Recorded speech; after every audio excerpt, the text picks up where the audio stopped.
Greetings, people of the internet. Yeah, it's been a real long time since I've uploaded a video. Quick catch-up. Saw Civil War. Loved it. Haven't seen Doctor Strange yet, but I plan on seeing it really soon, hopefully before the year ends. Seen the first two Guardians of the Galaxy Volume 2 teaser trailers. Cannot wait to see that movie. Nothing with personal stuff, because that's nothing, and just really don't want to go into anything personal. So let's move on to the topic of this video. Full disclosure, confession time. One of my favorite actors, I have a long list, but one of my personal favorites, Nathan Kress. Hold for laughter. Okay, good. Holding for laughter. The guy who played Freddie Benson on iCarly is one of my favorite actors. But aside from his early work, which is like kid shows and stuff like that, he's a fantastic actor. And I think that he needs to be in a superhero property. Don't care which one, she needs to be in one. And I've collected 10 superhero characters that I think Nathan Kress could play. This video is dedicated to the Marvel side of things, as you can see by my t-shirt. This is dedicated to the Marvel side of things. I will be doing a DC side of things, and that might be a little bit of a can of worms here, but hopefully it goes well. Pardon the noise, my nieces and nephews are playing and they're making a lot of noise. But here is my top 5 characters that I think Nathan Kress could play in a superhero franchise. 5, and this is Marvel. Number 5, Justice, a.k.a. Vance Astrovic. I hope I'm getting that correct. From the New Warriors. There are talks that they're going to do a New Warriors TV show. I don't know if it's for sure or for certain, but I think, honestly, Nathan could play him. First of all, they need to bring some youth into the MCU. There aren't that many young actors in the movie franchise. There are some, but they've paid like recurring roles in other things, or they've been one-offs and disappeared. And I think, honestly, bring some youth in. And if they're going to do the New Warriors, bring in younger actors and bring Nathan in. I think he'd be perfect. Second, height difference. Guy's 5'7". Let's not mince words. He's short compared to actors that are cast in these roles. But I don't think height matters. Talent does. There are guys who are like over 6 foot who can't act for squat, and they get cast in these roles. There are very, very few exceptions. But young actors that are over 6 foot some of them can act. And Nathan can, and he gets passed over because of his height. Yeah, just gonna say that. It's because of his height. And that's honestly not fair, because he's a very talented actor, and I think he could pull it off. Despite his height, he has a very commanding presence, and I think he can pull it off the role. Third thing, if they're going with the angle of the New Warriors and the whole reality show thing and the meta jokes, Nathan is a very good comedic performer. From his history, from his early performances to like recent stuff, he's very funny. If you want to look at some of his stuff, go right ahead. Feel free. He's very good at comedic timing, and I'm not just talking about the kids shows. He's good aside from that. So, and who else? And he's known for Freddie from iCarly. Who else in the MCU is known for another role? And a comedic role. A lot of actors, but I'm only pulling out one example. Chris Pratt. Everybody knew him beforehand as Andy from Parks and Rec. Now he's a big name, and everybody knows him in the MCU as Star-Lord, Peter Quill. Why can't they just give him a shot, Nathan a shot, and let him play the role? This is the same argument for every single person on this list, so I'm just getting that out of the way. So moving on to number 4. Number 4, is Chase Stein from The Runaways. Yeah, Chase, yeah, he's a big, tall, muscular kind of jock, but I think Nathan could play against type. He doesn't, and he's a really good actor. He's played against type. He's played different, like somewhat varied amount of roles, and I think he could pull off being like the not that bright but guy with heart kind of personality that Chase is, because Chase is not completely book smart, but he's the heart of the Runaways team. Besides other people, but he's like I think personally he's the heart of the team. So I think he can pull it off. Also, I know that Nathan's not blonde, Chase is blonde. Two arguments there. Hair dye. Scarlett Johansson here is not a natural redhead. Hair dye. And also, another argument. A lot of actors who have been in superhero properties didn't necessarily match the character. Grant Gustin's dark hair.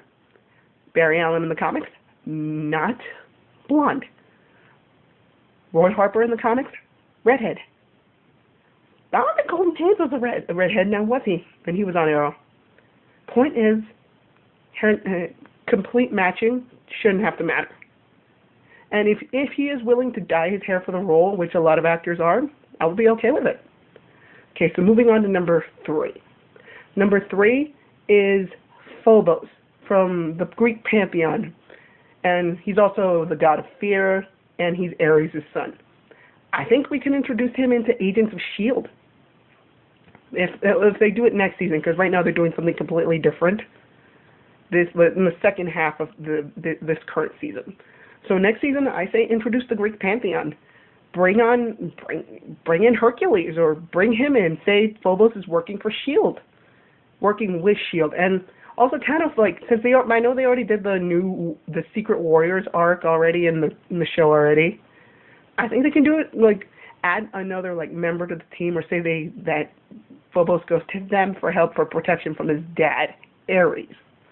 Introduce him, make him like possibly the big bad for the first or the second half of the season. Introduce him, that would be great. Introduce the Greek pantheon into the Marvel Cinematic Universe, since if they have the rights for it. It would be actually really cool, and I think age up the character. He doesn't have to be a small child. He could be a young adult who asks for S.H.I.E.L.D.'s help with protection from his dad, and then he wields that he has this like enormous amount of power again with fear to control fear. That might be what the comic is, the character is in the comics. I'm not for certain. I'm not a complete uber fan of everything. I'm not an encyclopedia of knowledge, but I know that for sure. And we can introduce the character that way, and add him to the team at least for like a freaking entire season, and then maybe a season and a half, maybe that way, because they like to kill off people that are even useful. So I won't get into that. Moving on.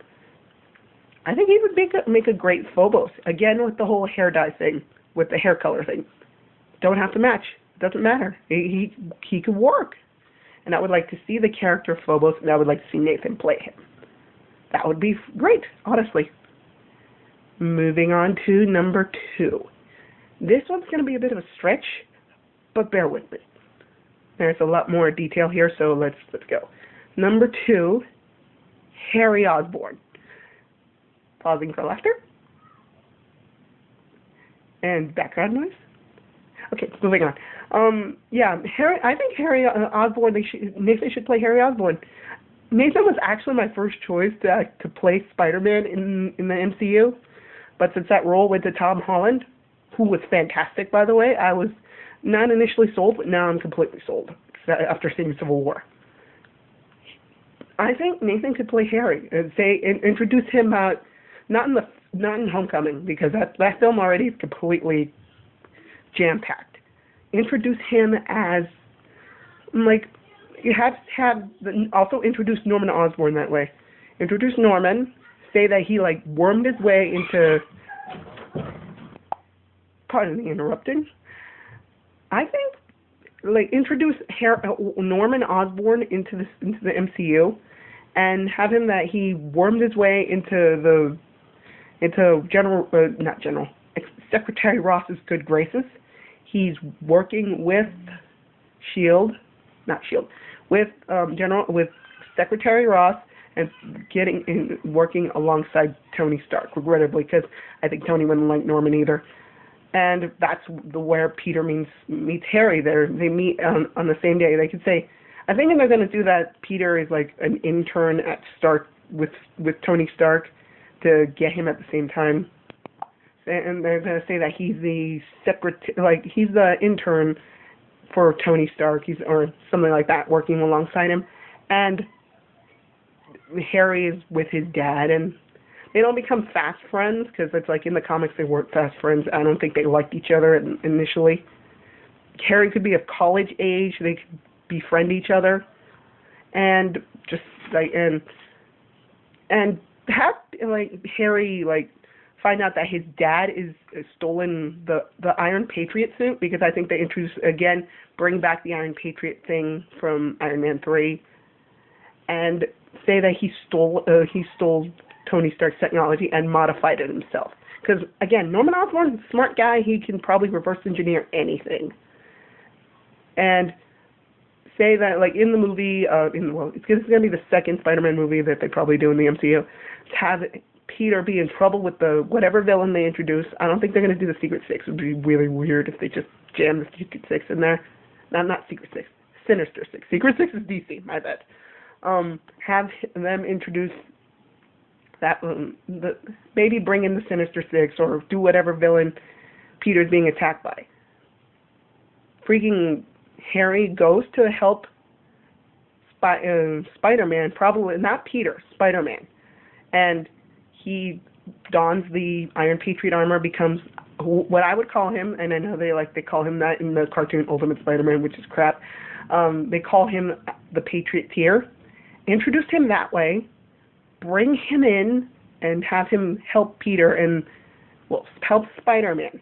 Then in that thing, he finds out that Peter is Spider-Man, and then they decide to work together. Harry becomes a part of the superhero registration thing as the Patrioteer, and bring him in that way. Have him cameo in other movies. I think Nathan could pull off the role of Harry Osborn. He can play the cocky, arrogant jerk. Yeah, that's who I think Harry would be. Harry would be a cocky, arrogant jerk. And introduce him that way. And Nathan could pull off cocky, arrogant jerk. If you've ever seen the final season of Video Game High School, he played the new version of the Law. Spoilers if you haven't seen it. And he's kind of like a confident, in that show he played a confident, arrogant jerk. And I think he could pull it off. And then over time, there's some good to him, and on the inside, where he finds out later, Peter can find out that there's more to Harry than he meets the eye. And just bring him in that, and Nathan can pull it off. He's on the outside, he's this confident, rich kid, but on the inside, he's not a sensitive guy, but he's there's more to him. And then when he saves Spider-Man, or helps Spider-Man fight the bad guy, Peter can his mask either can tear off, or Harry can rip off what partially destroyed part of the mask, find out that Peter's Spider-Man. They work together, and he has someone who's included in his secret. Even though I know that's against what the comics would do, but I think that could work. And Harry doesn't have to be a bad guy. He could be a good guy. And honestly, I think that could work that way. And maybe in the third movie, unfortunately, they'd probably kill him off or something. I don't know. At least it'd be better than the Sam Raimi version of Harry Osborn. I like James Franco. Just let's try a different version of Harry Osborn. And again, nothing against Dane DeHaan, who played Harry in the Amazing Spider-Man franchise. Nothing against him, but Harry was not right in that role. Anyway, moving on. I think Nathan could totally play the MCU version of Harry Osborn. And finally, to number one. Number one, drum roll, please. Yeah, get the sound effects. Rick Jones. Okay, bear with me on this. Rick Jones has been mentioned in the MCU. He was mentioned in the opening credits of The Incredible Hulk in like a small piece of of like text or something, and he wasn't really featured in the movie The Incredible Hulk, and Rick Jones started as the Incredible Hulk's sidekick and then became the Avengers sidekick, and then he became a hero in his own right. He after taking some sidekick roles, and introduce him that way. Maybe introduce him inside the MCU. Maybe, and I think maybe could pull off the role of Rick Jones. He can be a comedic relief character, just not overly comedy relief, like he's trying to make jokes all the time, because we have characters within the Marvel Cinematic Universe who make jokes.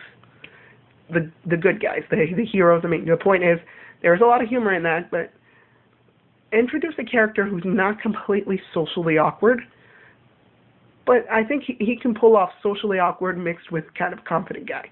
Because I think they would like make this version of Rick Jones like an amalgamation of Amadeus Cho and Rick Jones. Just this Rick is not as smart as Amadeus, because Amadeus is a genius. I think he's one of like the third smartest person in the Marvel universe. I'm not sure. My facts might be wrong. Again, not encyclopedia. But I think Nathan Kress could pull off playing Rick Jones.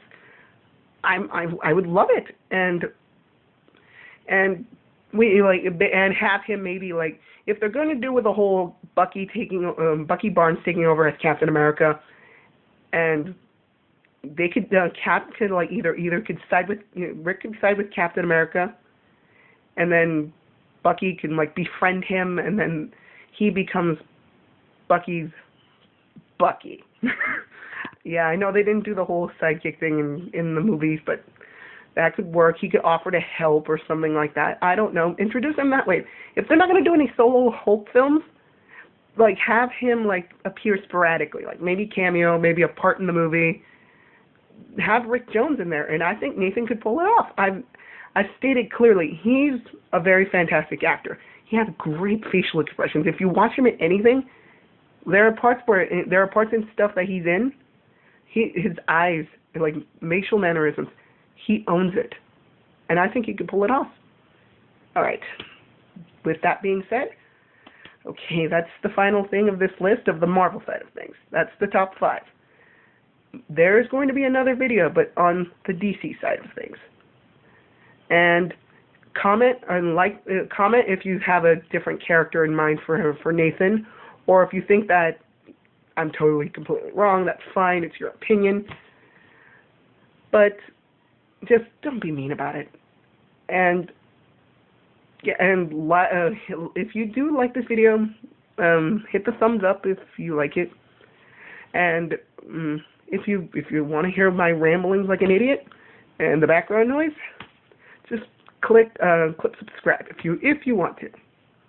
And catch you later with my next part, which is the DC side of things. I have a lot to say, especially about number 1 on the DC side of things. So catch you later.